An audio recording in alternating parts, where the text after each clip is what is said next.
the February 8th Transportation Committee is now in session. We have myself, Alderwoman Ellie Tierney, and Alderman Brooke Schuttlemeyer, and Alderwoman Pindle Charles, as well as I see Alderman Ross Arnett, and Kurt Riegel is here as chair of the Transportation Commission, and Director Rick Gordon as well. And if I miss anyone, I see Planning and Zoning. I'm not sure who that is. I'm sorry? Yes, I was reading the meeting. Yeah, sorry. It's the 11th. Oh, I'm looking at the updated 2/8/21 on Granicus.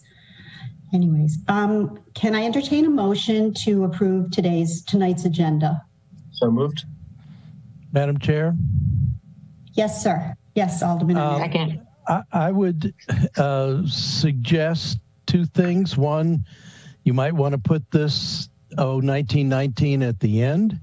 And two, and you were there, Ellie, this is going to be carried over to the next meeting of the Rules Committee, which will happen before your next transportation meeting. And I'm hoping that we will make a lot more progress. So I think in the interest of getting your agenda going, I will be here, I will stay, and I have lots to say. You know that, that's me. Okay. But I think you might be tactically smart to amend the agenda to put 1919 last. Okay. Alderman Arnett, I have a question. Yes, ma'am. May I go, Alderwoman Tierney? Alderwoman Pindle Charles. Thank you. That was also on the Public Safety Committee agenda, and it's been rescheduled. Well, we gave it an unfavorable because we knew you were going back to do some additional work. So does that interfere with your timetable? No. Given the length of time that this has languished, I'm not sure there is a timetable anymore. But one of the things that I want to do, it has occurred to me that I didn't start with all of the committees with a background perspective, and I mean deep background. And I think that's part of the problem. And I can do that tonight, and then you may want to postpone again at this committee, and I can do that again for public safety. But I firmly believe this is big legislation, and it's more important to get it right than to get it done quickly. And I know it's complicated. You can watch the progress of the Rules Committee. We take about 2 amendments, and then we run out of time. So, and the input has been very helpful, and we're already making modifications just from the discussion at Rules. So I would advise the other 2 committees that are considering this to let us take the lead. As long as this gets ready to go before the first meeting in June, I'm comfortable. And if it never happens, that's fine. That's the will of the council. But it is definitely heavy duty and slow slogging. Okay. So you want it at the Thank end? you. Well, I'm just recommending for your own sanity, Okay, if you want to get any other work done, put it at the end. Okay, that's fine. Do I have a motion for that revision? Madam Chair, I'd like to make a motion. Yeah, okay, I'll second. Okay, motion approved. So, so then we can start with the legislation before us, which is 029-20, the small. You guys have to vote. You have to take a vote. Oh, we got a motion in a second, but we need a vote. Oh, okay. All in favor? Aye. Aye. Aye. Okay, motion passes. 029-20 it's still called a draft of the small cell systems, and that's co-sponsored by the mayor and Alderman Schuttlemeyer and myself. Let me just tell you where I think we are, and if I'm wrong, correct me. The Planning Commission did a very thorough review of this, and the law office, as I understand it, put it into an amendment form. I believe is that correct? It doesn't have any amendments listed on Granicus. Right. Jacqueline Lee did that, and she, I think she wasn't sure if she should upload those. Oh yeah, I told her to do that so that we could at least, talk about, get those on the floor and possibly, approve them, which leaves just the comments from the vendor, Comcast.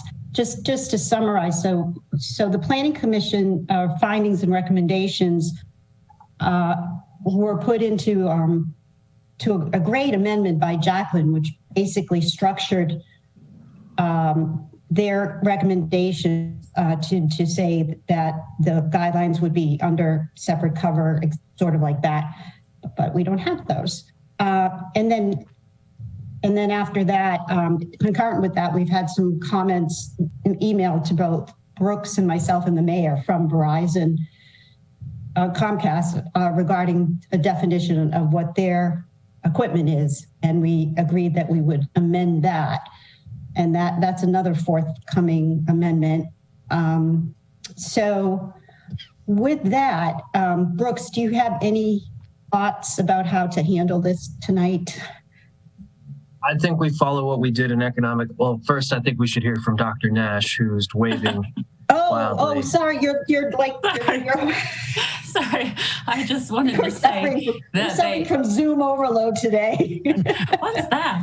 I wanted to say they are uploaded into Granicus. They're called Transportation Committee Amendments 1 through 2, or 1 and 2. I don't. Wait a minute. For small cells? Yes. Okay, hold on. Maybe okay, small cells. Now, what do I have? I have first reader staff report draft guidelines. Is that it? And then P&Z staff report and PC findings and recommendations, and then a fiscal impact. Yeah, I don't have it either. Oh. In You don't see a number 7?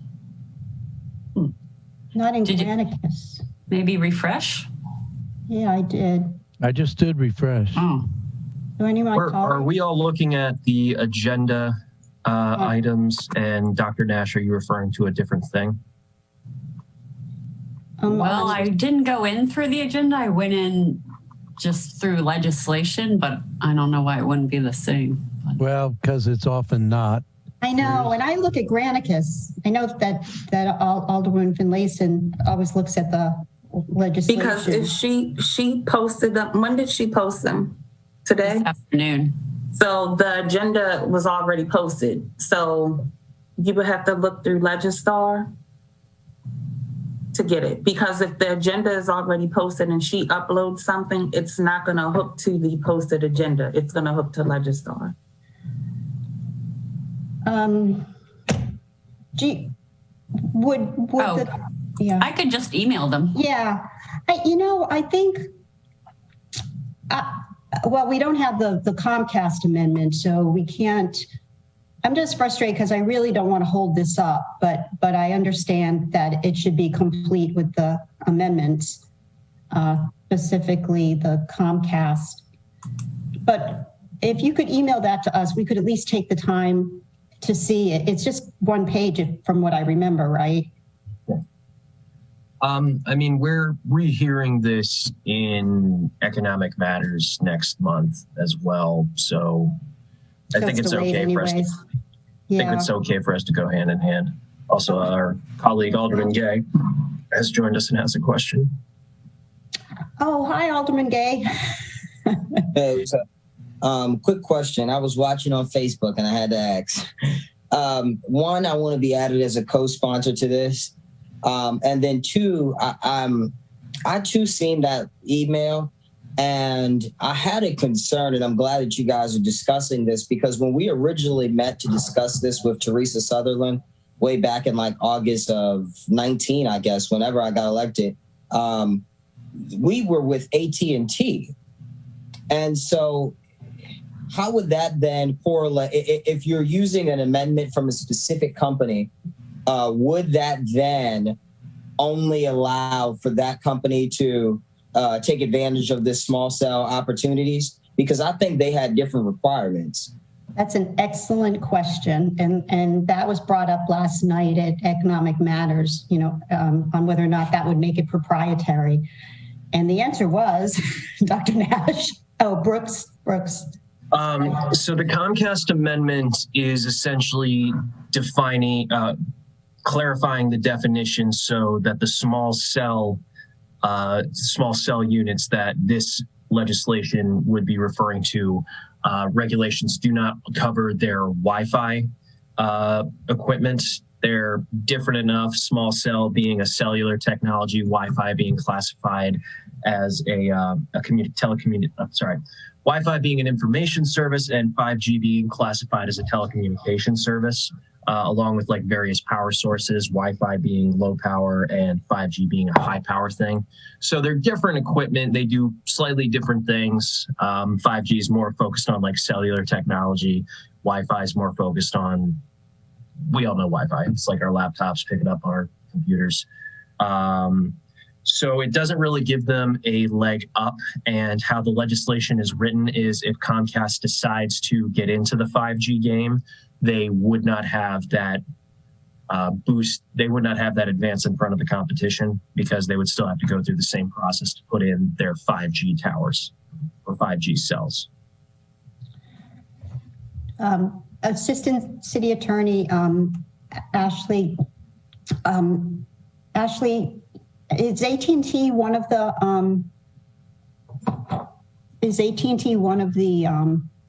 ones we'd have a contract with? We have been actively talking to AT&T, Verizon, both about this issue. Comcast has only sort of popped in about their Wi-Fi, which is related to their cable system under their franchise. And then we've also been talking to BG&E as well, but more of the utility issues. But so far the big ones, it's only been AT&T and Verizon who have asked to see our guidelines or provide input. Okay, and will the guidelines, just so what the Planning Commission very succinctly says is that the code never had language about small cell. And so this legislation is basically codifying lease agreement with the companies in the city, and then requiring a permit and a bond, et cetera. And then there are these standards for use and there'll be this Annapolis small cell system guidelines. And then we speak to what requirements should be in those guidelines. Will we still keep the definitions intact at the end of the ordinance? Assistant City Attorney? I think so, unless Dr. Nash has rearranged anything. Okay.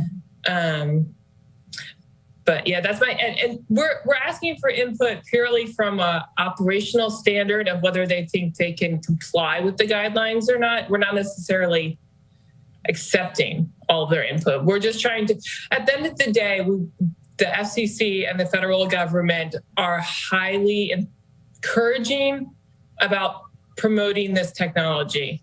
All the federal regulations are towards promoting this, so we want to make a good faith effort to show that we're not enacting impossible laws and impossible guidelines so that's why we're getting their input, because we want to make sure that what we're doing complies with the spirit of what the federal regulations promote. Okay, so I kind of think of this as sort of HPC, that they have their own guidelines and we will have those guidelines. If something changes in those guidelines, does it have to come back? Does it come back to the code? It will probably depend on how the legislation that Alderman Arnett is working on related to administrative regulation plays out. That's what right. But for now, it would be adopted by reference. And so any change would have to come back to you. Got it. Okay. So that's sort of where we're at. So I guess I just want to hear from Alderwoman, my colleagues, on how you want to move forward on this, because we still have a sort of a unposted 2 amendments to review. So we're not looking at it in its entirety. Any thoughts? Alderwoman Pendle-Charles. Thank you, Madam Chair. As Alderman Schandemeyer indicated, it's going to be on economic crimes. I know. Economic matters, sorry, next month. And since we don't have them in front of us, probably a postponement would be in order for us to continue to take a look at that and even kind of follow suit, or at least be in tune to what economic matters we'll be discussing and doing. Okay. Before I entertain a motion, can I just ask, did she go? I was just going to ask Ashley, if did you check with Mike on, did he really say that, or did I imagine it when he said there was some timeliness with this? No, just wanted to know if that. Yeah, no, I hadn't heard anything further from him that it was urgent. So okay, that's fine. Yeah, Alderman Arnett. Thank you, Madam Chair. I'm very interested in the answer to Alderman Gay's question, because when this was before us 8 years ago now, really? One of the things that caused it to fail, maybe it wasn't 8, Alderman Budge was on the council then, just seems like 8 years ago, was that there are not enough telephone poles for all of the different vendors.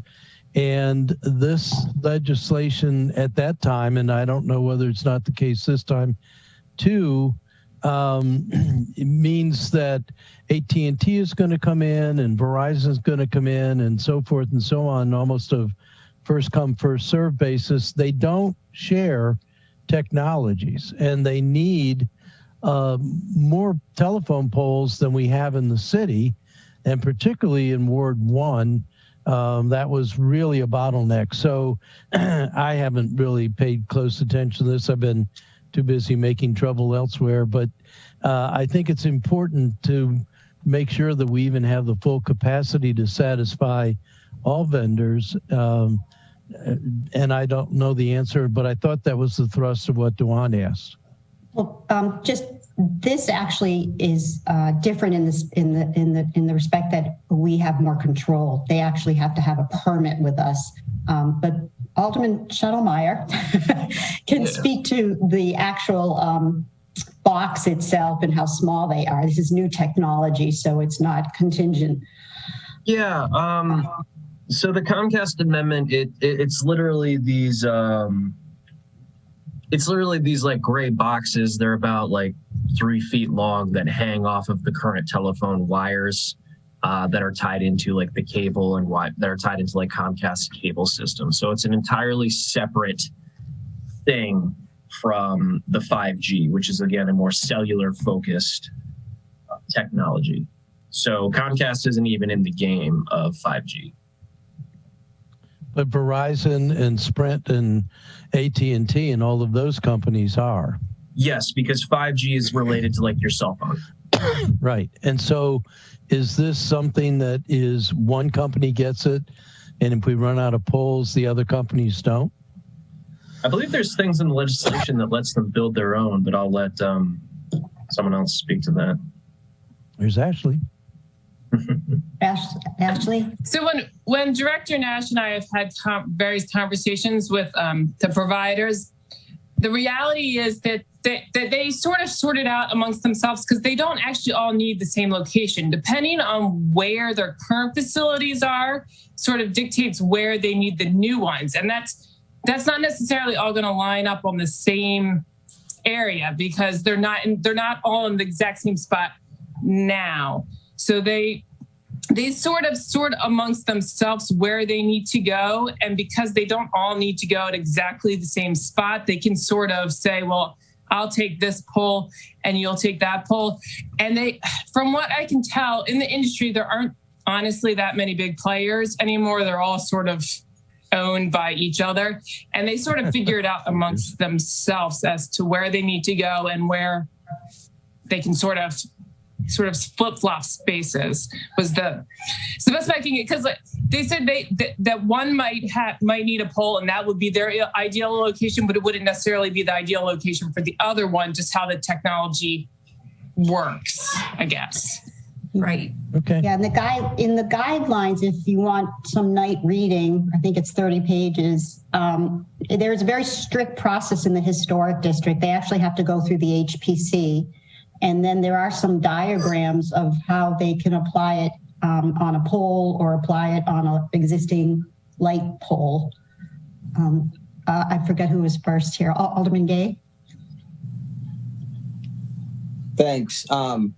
A couple of points. I remember in one conversation, if you look at the Bay Ridge Fire Station across from where all that is, there is that fake tree that AT&T installed for wireless access, and that, to Brooke's point, was the old school method where there actually had to be these huge installation methods for the 5G, but also to the point that I think I'm getting ahead of myself. I'll wait because you guys aren't on the fiscal the fees. I'll just wait because I was asking to the point that Ashley and Attorney Leonard and Alderman Arnett made when they were talking about the installation process, because I remember that particular company said that they could put a box the size of my phone, maybe a little bigger, maybe like the size of this water bottle here, on an existing pole or something. But to his point, would that be then double the fee? Or are we charging, if it's intertwines based off of like cellular or wireless communications, if one box allows 3 companies to benefit off of it, should we be charging the fee to all 3 companies because they would essentially benefit off of that one box? Any takers on that? So I would say the small things are something a little bit different, and that is what they're asking for to be specifically exempted from the legislation because it is so small. It's limited to 24 inches. The equipment for the small cell and wireless facilities that this legislation is really geared towards is bigger, and they don't share. They're not good at sharing. And so they all want their own equipment. And so we're saying in our guidelines, okay, one pole per person, because we don't want one pole loaded up with all these big equipment boxes. And so maybe one of them takes this pole at this intersection, the other takes this pole. But on the guidelines on page 11, there are requirements for how close together the poles can be and how many you can have for block face in the historic district, which is really where it's going to be more dense. I think, Alderman Gay, you might have been asking about our franchise agreement, our existing franchise agreement with Verizon. Was that your first question? I guess if they have rights to the existing cellular poles and all of that stuff, then how would that revenue be? Or I guess. Right. I think that's, I don't know, maybe I think that Assistant City Attorney Leonard can speak to the franchise agreement and what it allows. So the franchise agreement is limited to very specific equipment. It has to be a cable system or related equipment, which under federal regulations does include the little Wi-Fi, the little 24-inch Wi-Fi boxes. So it wouldn't be 5G. They couldn't do 5G under the franchise agreement. And franchises they pay a franchise fee based on a percentage of their gross revenue that they receive in the city. So that's an ongoing fee that they continue to pay on a regular basis versus what the small cells would be doing. So I think that then that answers my question. So we would get the both the fee for the installation and production, but we are also receiving a separate fee, which I didn't realize, a franchise. I'm gonna look that up. from the actual production of the wireless connectivity? Yeah, well, the franchise fee comes off of their cable system and the related things, which does include some internet. But so we get a cut of their gross revenue, and in exchange for that, they get this franchise right to be able to use our right of ways, our public right of ways for their cable system and related equipment. So that would not include 5G. If they wanted to do 5G, that would be a whole separate path for them. At least at this point, under current federal regulations, it would be a different path. Which is why they submitted the amendment, because they want their little Wi-Fi's equipment that is part of the cable system to stay under the franchise agreement, not under the small cell process. You're trying to get a little loophole. Well, it's not a loophole. It's how the federal government and federal regulations make a very clear distinction between the two types of equipment, and they're regulated differently, and you can assess fees on them differently. It's a whole different, it's an apple and an orange, so to speak. They don't see them as the same thing. Thank you. That was very, very helpful.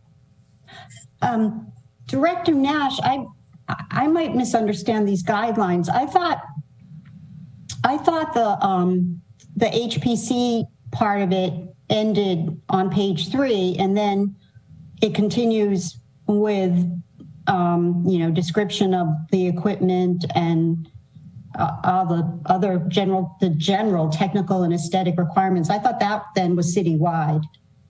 Am I misreading that? Because that can't possibly all be for the historic district. Oh, no, you're right. We might need to rearrange. We might need to put that chart up with the other historic district.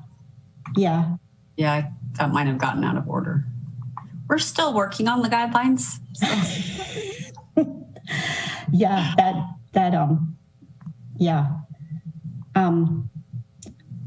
because that citywide is that addresses some of the concerns I've heard tonight. They have a priority of reuse existing before you put a new pole in, and it's pretty strict. It's amazing from what we've had, because right now in the historic district you see everything just all over the place, and we have no control over it. And this is like 180 from that. Anyways, do we have a motion on the floor? What did we do? I'll entertain a motion on action. Alderman Schottlemeier. Madam Chair, I'd like to make a motion to delay action on this until we get all of the amendments formally written out, because it's going to be here at an economic matters. Okay. All right. Second. Okay. All in favor of postponing action on this until other committee review? Aye. Aye. Aye. Okay, motion carries. We will postpone till our next meeting. So we'll have a complete package. And so we'll continue with the fees, as I just lost my Granicus here. Are the fees next? Oh, here we go. Yeah, R41-20 is the fees schedule for them. I don't think we want to approve fees ahead of what we're applying them to. But are there any discussion? Or Alderman Schottlemeier? Thank you, Madam Chair. Director Nash, did we hear back from the county yet on how they came up with their numbers? Cool. No, not yet. I'll remind them that we're waiting on that. Can you tell us what that was about last night from Economic Matters, Alderman? Yeah, so Verizon had not forwarded an asking amendment, but they forwarded a chart showing what other surrounding jurisdictions are charging for the fees of setting this up. I am assuming their goal is to have our fees be less than what they currently are set at, saying that they're trying to do the same thing with the county as well. The sense in Economic Matters was we just want to be at the same as the county. So if the county adjusts theirs, we can worry about that. If the county doesn't, we're probably going to go forward with our current model. There was some concern that they were saying that our fees were too high because it didn't justify the cost and maintenance or whatever. But That's why we're just waiting on how the county came up with theirs to figure out if that is a legitimate complaint or they just want a cheaper thing. I don't know how the fees were developed, Dr. Nash. Can you explain? Is it? I looked at what the county did for their fees, and I figured if it's good enough for the county, it's good enough. Good enough for us. I just actually I thought, well, however they factored the cost of review, and you know, if anything, our review will be more complicated than theirs because of a historic district. So I felt like whatever their fee was and however it was justified, we would be more than justified in using that same amount. Yeah, because that'd be confusing for the vendor too, because some might cross over. Okay, any questions? If not, I'll entertain a motion. Alderman Stottlemyre? Oh, I was going to do the motion. Yeah. Make a motion to delay action on this resolution. Second. Okay, all in favor by showing hands? Aye, saying aye. Okay, aye. Motion passes, so we will postpone action on the fees. We should have done them together, sorry. Our 42-20 is the fines. And I assume those are the same as the county, Dr. Nash? Yeah. Okay. No, sorry, these are just our standard municipal. Oh, you're right, sorry. Yeah, 100, yeah. Okay. Alderman Stottlemyre? Yes, as a point of information for everyone, I have heard or seen no objections to our fine setup. I think most of the telecommunications companies that are trying to implement this understand where they're coming from. So I think when we get these others passed, this one will probably be the least controversial and require the least amount of adjustment. Okay. Alderman Stottlemyre, do you want to add yourself to this as co-sponsoring as well? Yeah, I might as well add myself to the fines and fees. Well, because you are to the ordinance. I didn't know if you wanted to be added to the resolution. I just want to be added to the fun part. Okay, yeah, you don't want to fine. Okay, I don't want to. Yes, please add me as a co-sponsor to R4120 and R4220. Okay. They are all the package deal. Alderwoman Pindle-Charles. Oh, I don't have to want to. Yes, I'll be with request to be added as well to R4120, R4220, as well as 02920 as well. I don't think I'm on any of them, but this is a good time to do that. Okay. All right, Takia. Alderman Gay, with your head half there. I'm sorry. I too would like to be added on R4120 and R4220 as well. Great. And I support sticking with the existing fines regardless of what they say. Okay. Yeah. All right. Are there any other questions? I can entertain a motion on action. Alderman Stottlemyre. Madam Chair, I'd like to make a motion to delay action on, sorry, I lost the number, R4220. Second. Okay. All in favor? Aye. All right. Motion carries, and we'll postpone action on R42-20 with the ordinance together. Okay. We're going to flip back to 019-19 adequate facilities. Alderman Arnett, just humor me for a second. Oh, sorry, Alderman Pindle-Charles. No, I'm just going by what Alderman Arnett indicated. We want the report from Mr. Regal first before we go to Alderman Arnett. Oh, okay. I thought it was just a legislation thing. Sorry. Good point. Yeah, we don't want to keep them waiting. We have here Kurt Regal to report on the transportation committee. I know that they I don't know if you had to postpone your meeting, and I forgot what that was all about. But you're still kind of fumbling. You're having a meeting Monday night. There was the holiday that sort of messed things up. But we did have a meeting a day after. It was sparsely attended. We had a quorum, but we didn't do very much. What I'd like to do tonight, if I could, is first of all express my thanks to you for not only passing the ordinance that we recommended on bicycles on sidewalks, but also for introducing and passing on first reader the resolution which would put the city of Annapolis on record for reversing the default in the state law from forbidden unless permitted to permitted unless forbidden. And I think that's a very good step forward.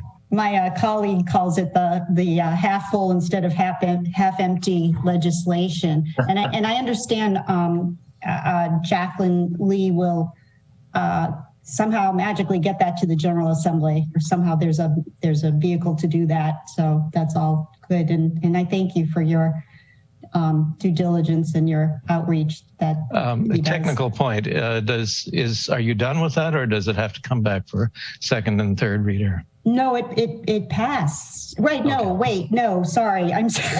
What is it about today? Sorry, it passed on first reader. Yes. Yeah. That's what I thought. Yeah, sorry, I'm confused. And then the only other point is that the County Transportation Commission is so admiring of your work on this point that they have taken up the same issue and are working at recommending reforming language for the county code. Okay. Well, that's good for connectivity, you know. You don't want to be on your bicycle on the sidewalk and have to come. Sorry, that's kind of crazy. All right. And that's all I have. Really? Okay. All right. Well, what's on the agenda for Monday night?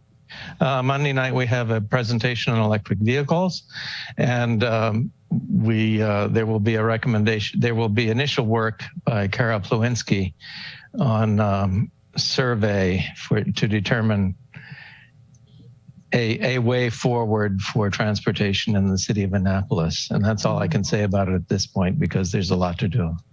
Have you, as a body, have you all been involved in the comprehensive plan at all?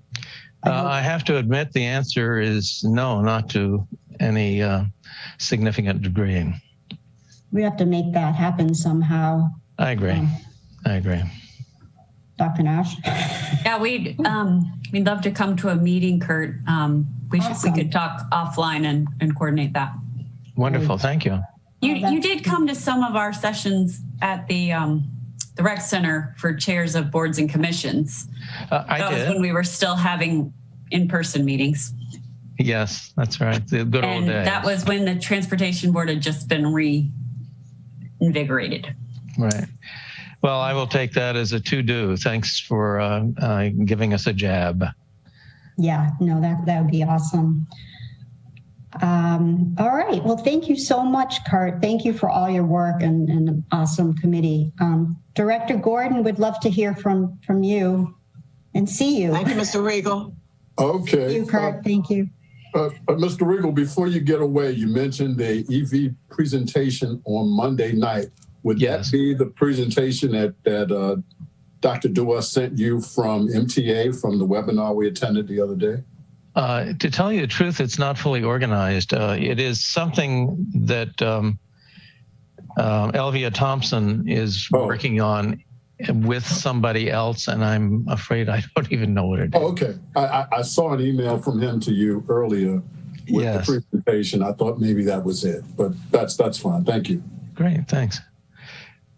Okay, good evening, everybody. I just wanted to provide a quick update on the Department of Transportation.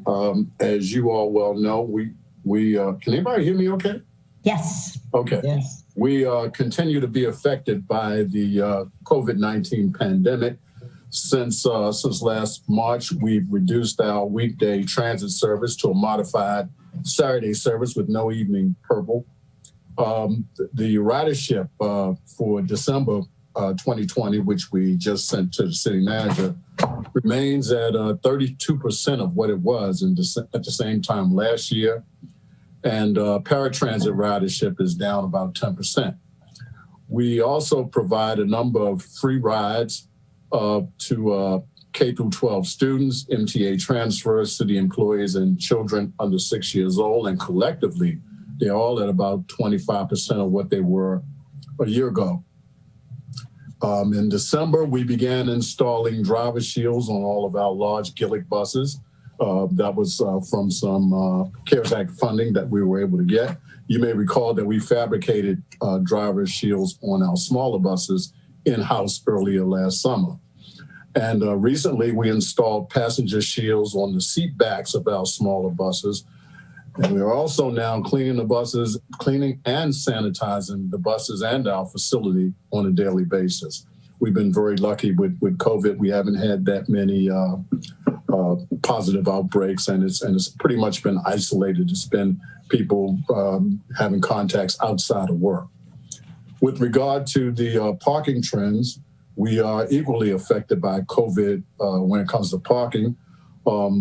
Parking activities, including the garage lots, citations, and meter transactions have all declined significantly during 2021 compared to 2020.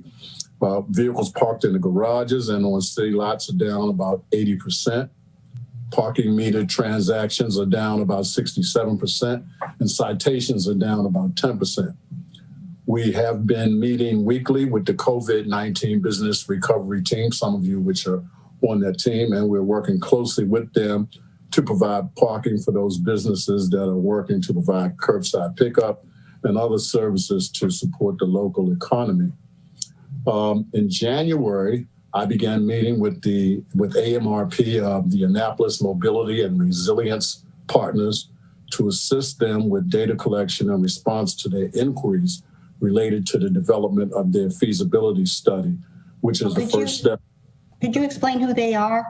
Yes. That is the development team that was selected by the city to reconstruct Hillman and City Dock. Right. And the feasibility study is the first step in the replacement of Hillman Garage. The meetings occur bi-weekly, and once we're done with providing them with the data and they conduct their feasibility study, the next step in the process would be for them to develop the project scope. So that's essentially what I have for you tonight. If anybody's got any questions, I'd be happy to answer them.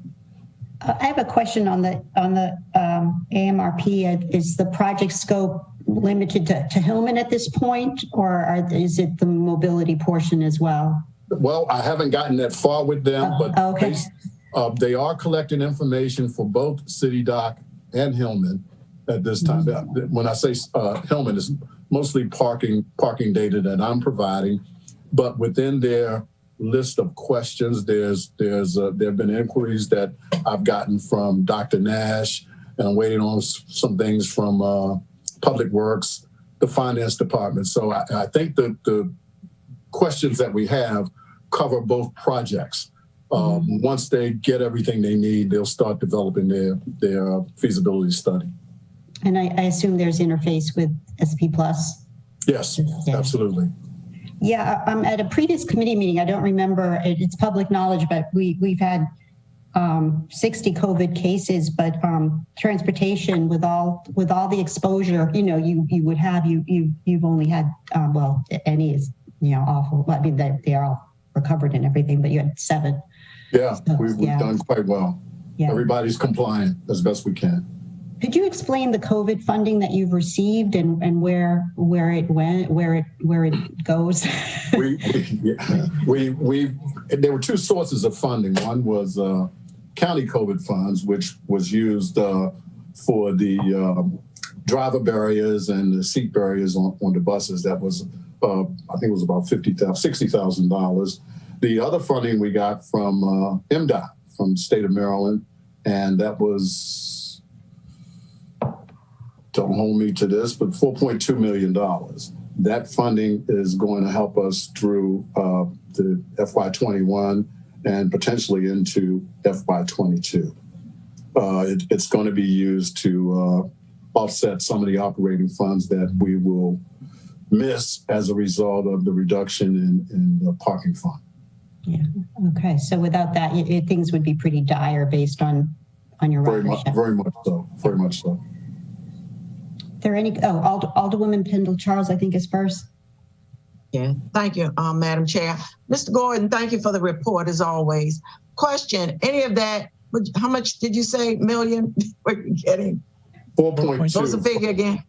4.2. 4.2. Yes. Is any of that, for lack of a better term, cross-pollination between any of our other departments in the city? No. Not at all. None of that. That's all strictly dedicated to public transit. Okay. All right. Thank you. Yeah.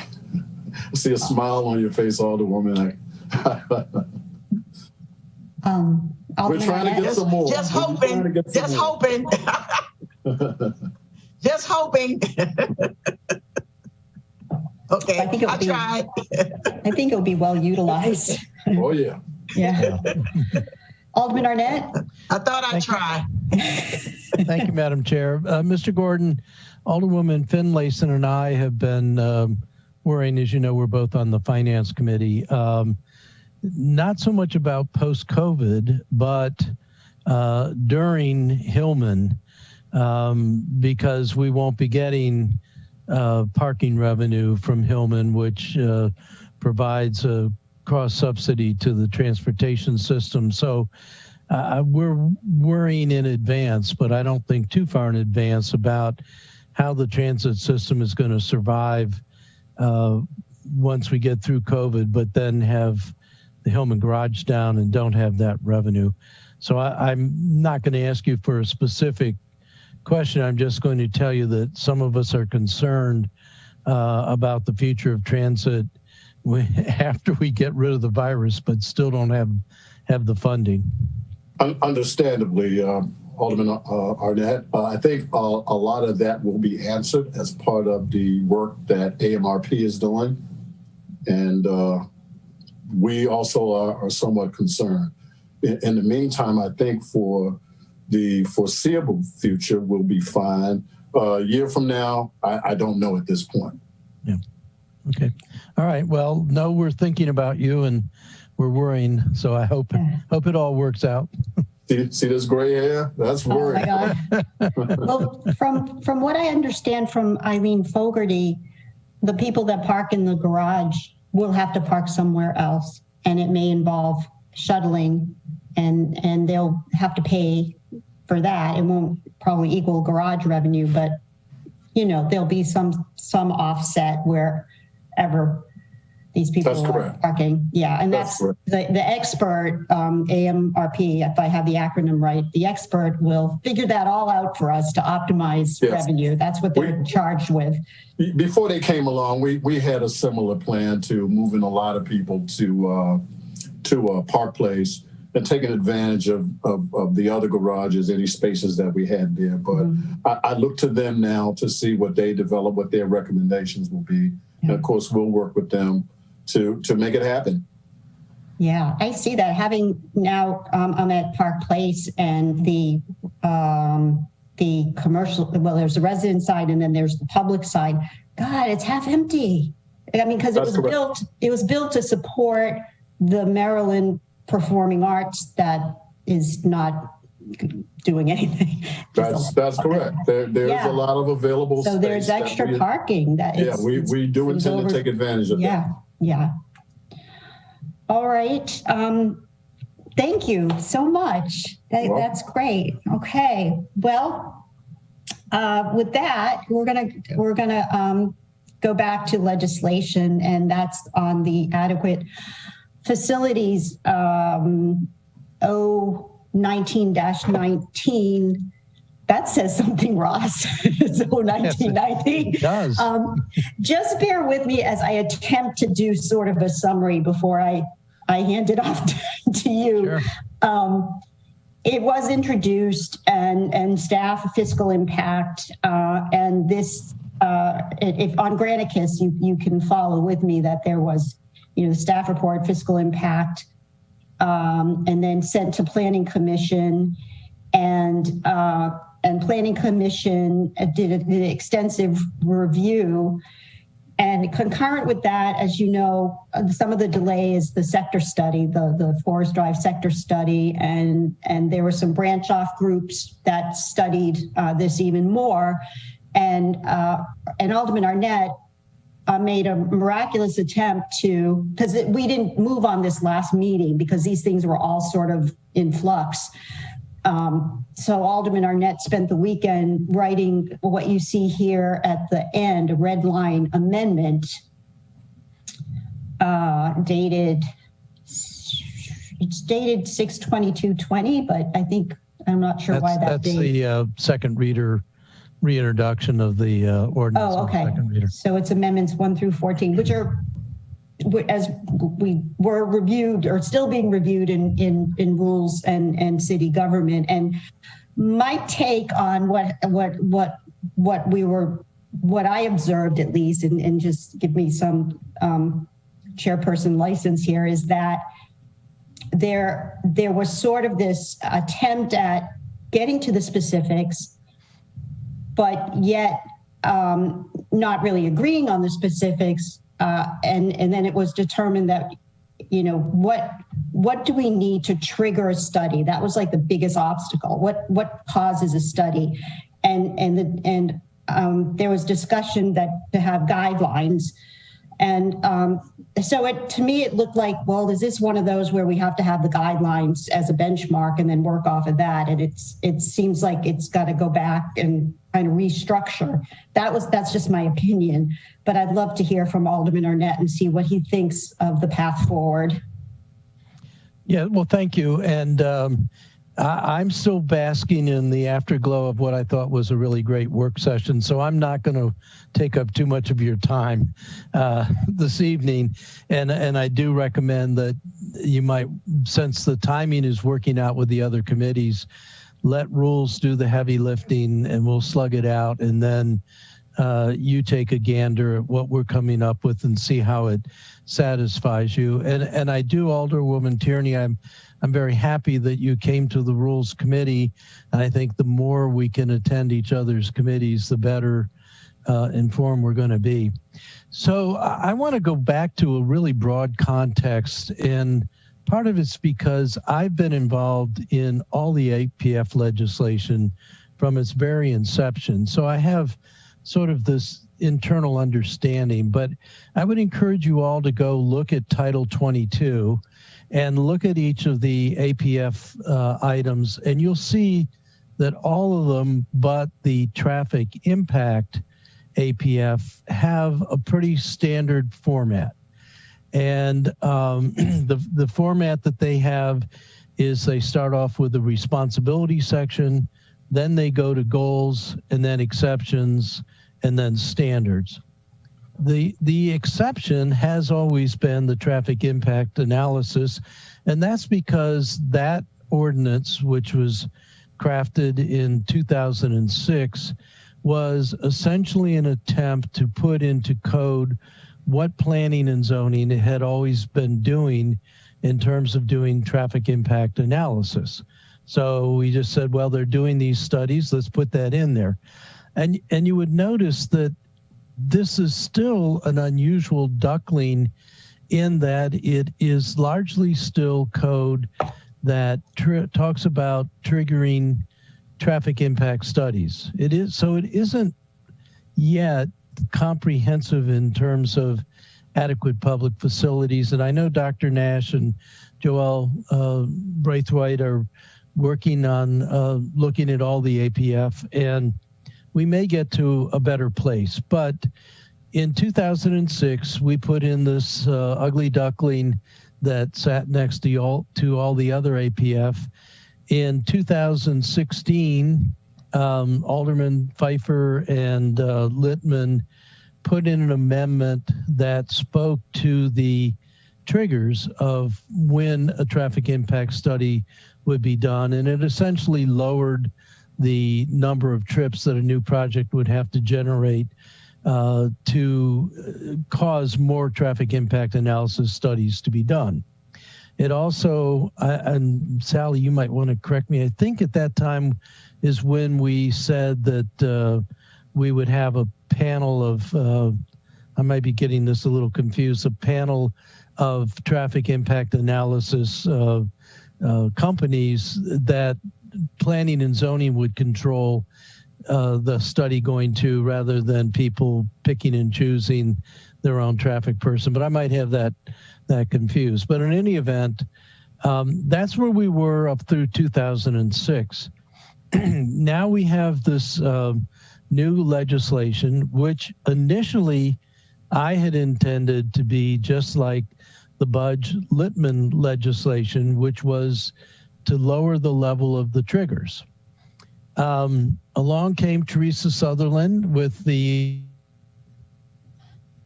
good, the bad, and the ugly, and she pointed out that this legislation bore no resemblance to the rest of the Title 22 code, and offered a rewrite of the whole ordinance, which is what was reintroduced on June 22nd of last year. So that was my legislation that started off like the legislation from 2016, but now had the embellishment, and I mean this in the positive sense, that that Teresa offered to say, let's put this in the same format as the rest of the stuff. And I think that's led to some of the confusion. Is there's so many moving parts going on here, and it's hard to figure out what's causing what and what we get after we're done.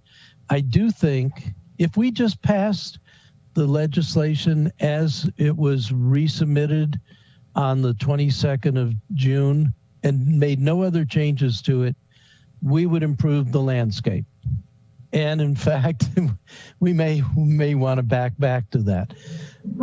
What happened is I had some changes to the triggers. And remember, the construct here is that you have the ordinance, then you have the applicability statement, which is basically when do you do a traffic impact analysis study, and there's 3 now, and rules we introduced maybe a 4th different thing, which says if you have this number of new trips, or if you have a project that's near within a quarter of a mile of a lot of traffic accidents, which needs to be defined, or if you have a project that has egress, exit, and entrances that are very close to other exits and entrances, so that it could cause problems for the different projects to get in and out.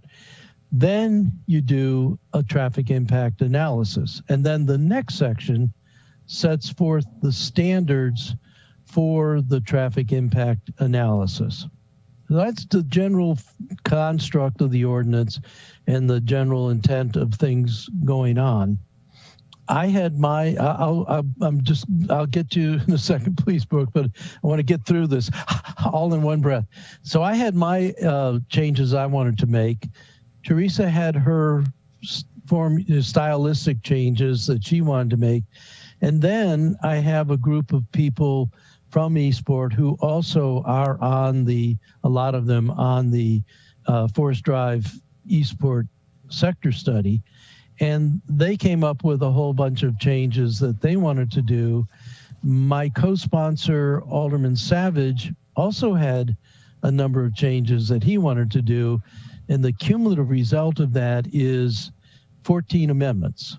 Now, I can tell you that from the input I got, particularly from the Eastport Civic Association people, that was going to be 23 amendments.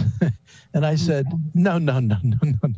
You know, I'm going to get killed anyway, but we've got to simmer this down. And I think it's legitimate for you as my colleagues to say 14 is too many. It's too big a bite to do 14 all at once. And it's kind of a conclusion I'm coming to with the slow going at rules. I mean, we're managing to get through about 2 amendments per rules and city government session. And I'm beginning to think that I don't want to let the perfect be the enemy of the good. I'm beginning to think I'd like to get through some of these trigger issues and maybe some of the things in the standard section and call it a day, see if we can get that passed, and then come back with legislation that will address some of the other things that Rob is interested in and ECA is interested in. So that's sort of a status report on how we got here. I can go over where rules has gotten to, and that may be valuable to you, but otherwise, other than answering your questions, I'm ready to adjourn. I've had a long day too, Ellie. I've been on Zoom meetings since 9 o'clock. Yeah, no, I know. And I just wanted to I guess apologize at the rules. I think my engineer mind went, this is crying to be a matrix, especially when we saw the matrix of uses and trips generated. And right. So that's one other thing I would say is all of a sudden, and I think this is a good thing, but all of a sudden, we now have Dr. Dua and Mike Johnson, each with different perspectives that are joining in. And one could rightfully say, why weren't they in the game a year ago? I know. Yeah. That's probably cooked up a better set of legislation. So those tables that Dr. Dua gave us were really intriguing. And really, I think in another iteration, if we all have the stomach to see this again, maybe we really do have to have a table like you're talking about, Ellie, and it really would say not all traffic generation is the same. Some traffic is generated by single family, some by low rise living, and some by high rise, and some by commercial. And actually, Dr. Dua had two different commercial categories.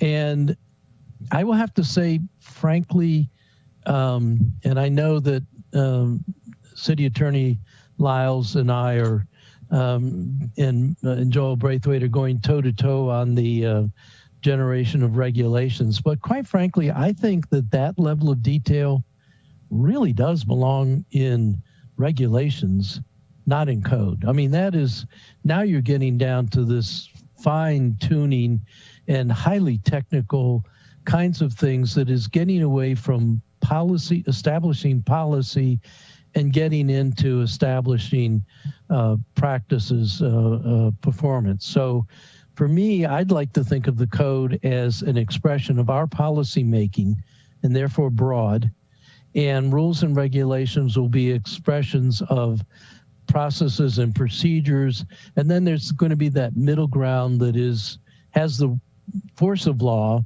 has fines and fees attached to it, and therefore I think has some policy aspects to it. And that's what we're going to have to try to get into in sorting out that whole legislation on agency promulgation. I am not opposed to, and in fact, I firmly believe that as you get closer to the road, where the rubber meets the road, it's the staff that do these things day in, day out. They're the ones that know what they need, and they're the ones that should be doing the procedural regulations and those sorts of things. I don't have any desire to touch that. I mean, I keep myself too busy as it is to get involved in that. But where it's more of a policy level kind of expression, that's where I think we need to have some kind of marriage of the two processes. So having Dr. Dua and Mike Johnson at the meetings was a value added, but I was tearing my hair out. Oh my God, we're only on Amendment 4 and Kwaku is giving us another table. So anyway, sorry. Yeah. No, thank you. I couldn't agree with you more. I'd like to put the two of them in a room to develop, something and then work off of that. See who comes out. Yeah, see what comes out, because with where we're headed, it's sort of like you can't see the forest through the trees, is you lose sight of what were our objectives with this legislation. We are worried about pedestrian safety and boom, boom, boom, and it just gets a lot clouded with trying to get numbers in there.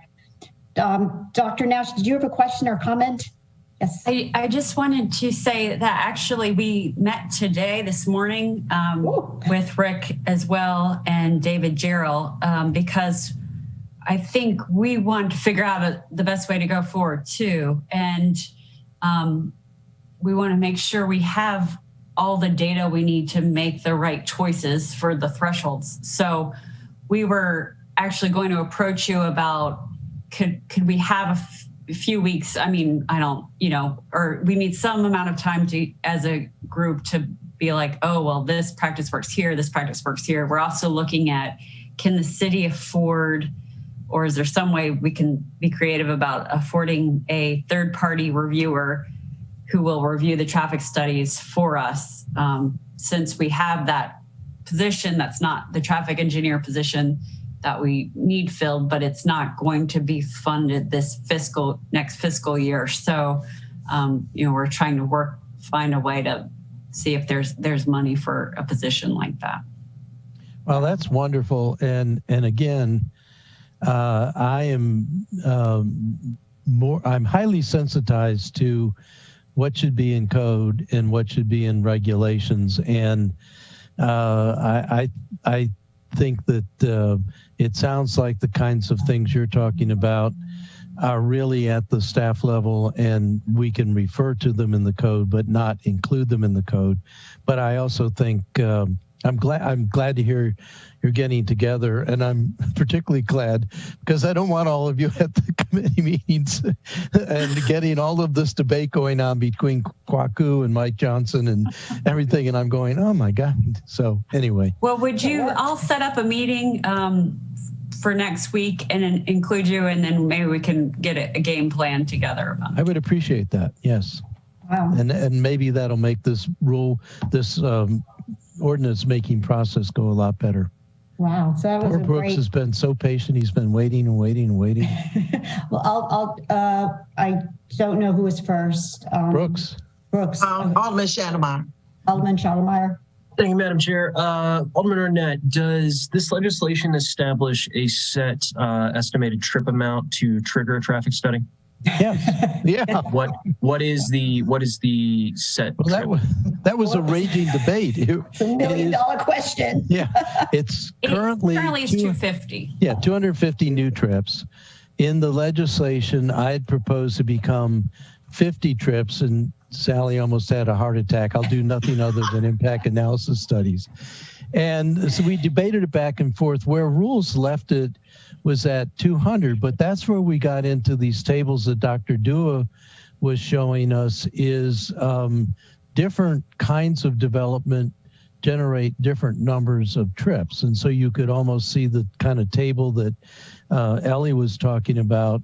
And maybe we can include that with the code, but I'm not sure that's really going to help things much. But that's why I really do welcome having this meeting next week. And maybe we can cut to the chase, and maybe I can clean out a lot of this stuff that's in the legislation as a result of that meeting. This is very clearly a case of too many cooks spoil the broth, and I was trying to accommodate too many different groups and their input, and it's ballooned to this huge number of amendments, and it is going to take a while to slog through it. But in terms of what your question was, Dr. Nash, I want to do this right. I don't think there's any pressure to do this soon or quickly.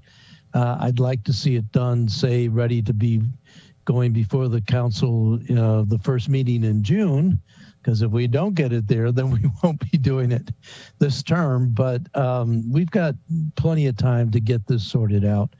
And as you can see, the ordinance was introduced as number 19 in calendar year 19. So we've been taking our own sweet time for a long time anyway.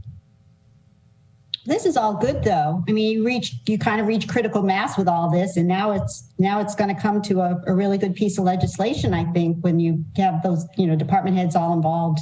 Took a while, but anyway. I was telling Sheila, she was a little frustrated with the last two, and I said, Sheila, this is really what the committee work is supposed to be. It is supposed to be making sausage. Yeah. If it was easy and we just went through it, I don't know how much value added we had. But it isn't a lot of fun. I mean, 2 hours to go over 2 amendments is pretty tough, and particularly when you're getting all kinds of new inputs that are interesting, but you don't know how to accommodate it in the code. Well, I hope we get that third party person. Alderman Pindle Charles. Thank you, Madam Chair. I guess maybe this is an unreasonable request, but are we going to start all over again with this? Or are we going to keep this number O-1919? Or are we going to try to come up with something that's easier to handle? I think this has gone, 14 amendments is a bit much.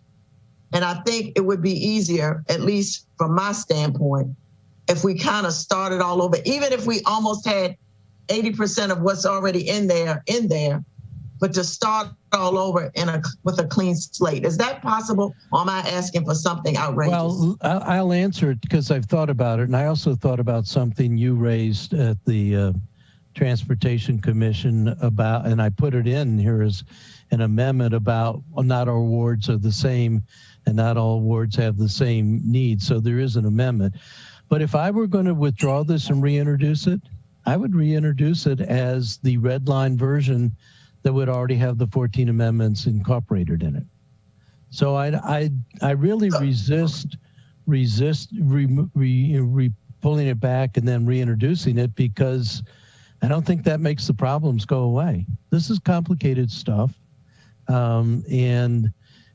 I think it's important stuff. I think traffic, you saw some of the results on the survey in the earlier session, and you heard some of the comments we're talking about in terms of growth and that sort of thing.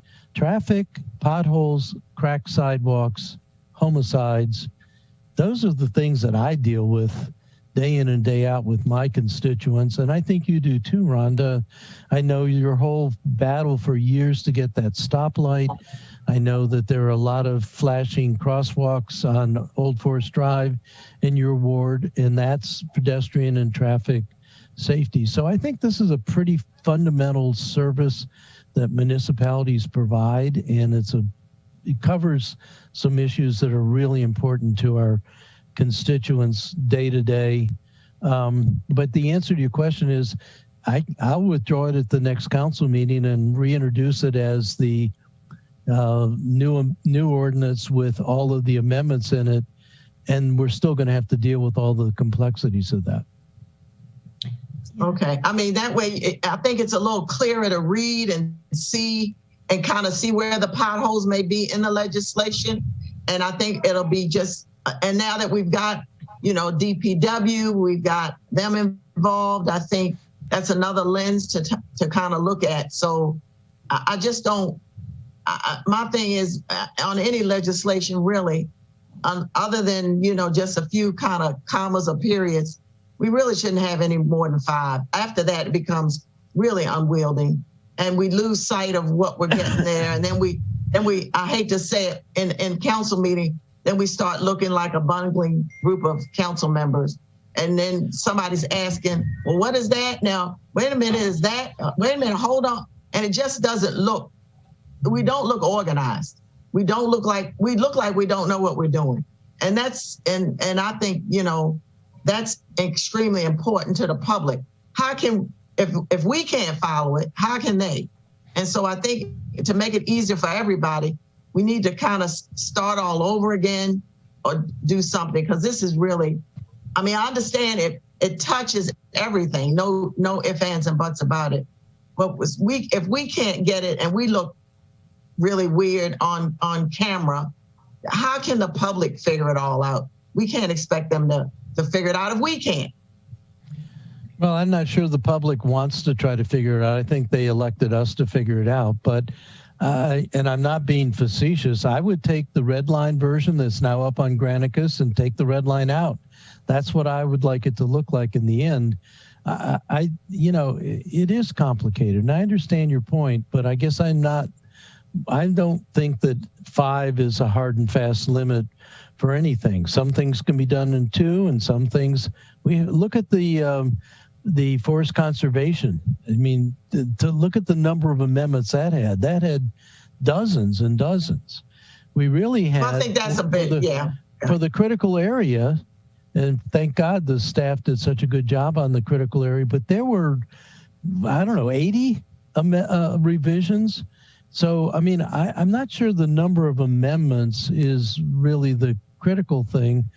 I would rather say that it's getting it to where it's acceptable to at least 5 members of the council is the critical thing. And remember, these are not 14 amendments from me. Some of these are my amendments. The front ones are my amendments. Rob has amendments, and then constituents have amendments. And so, you know, for me, and I've already indicated that if we just get as far as we've gotten in rules so far and call it a day and come back with more legislation, I accept that. That's not a bad thing. But anyway, well, I know, especially with the budget.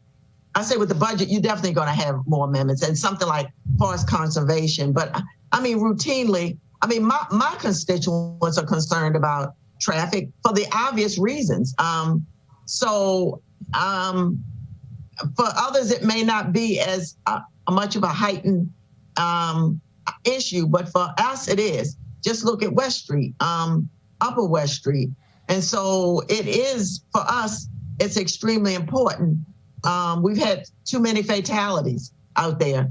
And so that's something that's really, really important to us. And I do want my constituents to be able to follow, if they watch the council meetings, and be able to see which way we're going. I mean, we've got development out here, developers who are asking about it. And so when you're looking at the number of trips, that is huge for us out here. It's huge, especially if you're talking something along the West Street or the Forest Drive corridor. So that is for us, and it has to be understandable to some degree. But I understand where you're coming from. Right. Well, and I understand your point of view. And quite frankly, and you know this from the work we're doing together on the Citizens Coalition, I think of Ward 8 and Ward 3 as a lot alike. We came into the city at exactly the same time. We have a lot of the same housing stock. And I think we have a lot of the same traffic issues. I'm not sure how parking is for you. That may be slightly different, but I think of our 2 wards as being very much akin to each other. And I would think that having traffic impact analysis studies, particularly since I really do think, Rhonda, your ward and Dewan's ward are the next 2 target wards for expansion, and particularly expansion in terms of affordable housing, but also you've got these opportunity areas where high-rise development can go on. You've already got one going on there on Old Forest Drive and Walter Vasquez's project. And I've got a potential. That's going to be 2 stories. That's going to be 2 stories. So, well, but I think every ward has traffic issues and concerns. And obviously, I want this legislation to be acceptable and useful for every ward. I'm not doing this for Ward 8 only. But I do think that your ward and my ward share a lot of common interests and concerns. And I hope this ends up being something that works for both of us. Yeah, I agree. And I don't think we really found that out until we started working on the coalition. Yep. And that's when we really realized how much we had in common. Yep, I agree. So I was trying to be short, Ellie. I wanted to cut your meeting short for you, but I didn't do it. No, that's a good discussion. What coalition is that? I was just curious. There's a citizen. Eastport Forest Drive task. Yeah. Oh, okay. Right. And we developed a coalition from that. Yeah. That coalition is both city and county. Got it. Yeah, because of the interface. Yeah. Just 2 comments. It's a little misleading because the amendments 1 through 14, are all, all combined now in the as amended. So it's almost like an amended document. It's too bad that they couldn't be one gigantic amendment. But I just would ask the sponsor, Alderman Arnett, to be a little, to be open-minded about restructuring if need be based on what you're meeting next week. It might need some restructuring, and I mean, I'd be receptive to getting. The only thing about reissuing is that it would probably have to go through planning and everything again. Or it would take months. Okay. So I'm very hopeful that the meeting that Sally suggested next week can shed a lot of light on this and clear up some things. We'll see. Yeah. But withdrawing and reintroducing is, I think it would make it very tight to get it through the Planning Commission and back in first, introduce in first reader through the Planning Commission and back through all the committees in time to make it through our deadline for passage the end of the term. If that happens, so be it. And we just all have to get reelected. So for my colleagues, the last piece here, that last document ideally would be the baseline to work with. So good luck at the meeting next week. Yeah. Alderman Shuttlemeyer, sorry. Do you have a motion or? All right. Well, it's since the amendments seem to have fixed our concerns with these last ones, I will go ahead and make a motion for a favorable recommendation on this. Oh, no. Second. To postpone. Do you want me to postpone your bill? Because I thought we were concerned that if we did, it wouldn't get. No. Postpone, because it's going to, what I was suggesting is let me have the meeting with Dr. Nash. Let the Rules Committee continue to pound through. The Rules Committee is not likely to accept all 14 amendments, and they may not accept some of the initial amendments with the language that was submitted. I was just saying, let us take the lead, and don't you spend your time spinning wheels. We're going to be meeting again the first Wednesday of March. So it's before your next scheduled transportation meeting. There may be some big changes that I might be bringing after the meeting with all of the staff. I don't think it's ready to be approved, first of all, but secondly, I would just ask you to at least give me the consideration of postponing until I come back with something better. Alderman Pendle Charles? Yeah, I have a question because, and I know I got on the Public Safety Committee, we gave it an unfavorable because at that point, we thought you were going to go back and reiterate and do some other things. Now, with that being said, our next meeting is on March the 1st. I'm asking you, Alderman Arnett, what should we do? Or should I be asking our City Council associate, does it come back on? We can't put it back on, I guess, or no, what do we do? I wouldn't have put it back on because you already recommended unfavorably. I mean, if you asked for it to be back on, then I would, but I wouldn't have automatically put it back on because you guys have already dispensed with it. What you didn't have on our March 1st meeting, should we request at that time to have it put back on, or can I do it now, or how does that work? No, you could. I can do it ahead of time if you want it back on. That's fine. Okay, I'll send you an email. Does that make it clean? Mm-hmm. Or it's now saying, okay.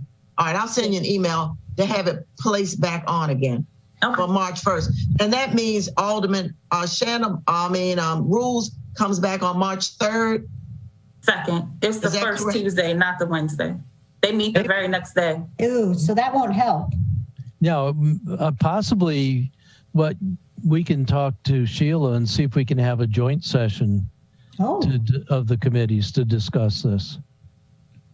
Okay, so you want rules, transportation, and public safety, 3 joint committees? No. Can't do that. Why not? That would be a council. Because it's a quorum? Because it's too many? But so it's an open. No. It's an open meeting, Takia.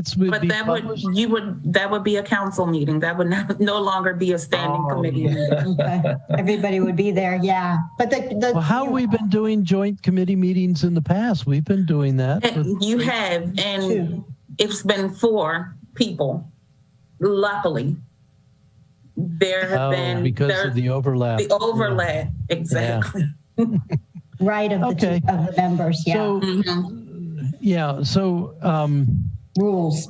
At your committee, it's a safety committee, Rhonda, you had nothing. You had no amendments from me whatsoever. No, nothing. And I think that was the sense I drew from your reason for rejecting it is this isn't ready for us. And so we're not going to be favorable. And I think that was part of what was also happening at transportation. And I understand that. And believe me, I was frustrated. I've been waiting for months to get these things from the ECA people, and I got it Friday. I spent all day Saturday working up the amendments. I mean, literally all day, and then tried to get those out to all of you.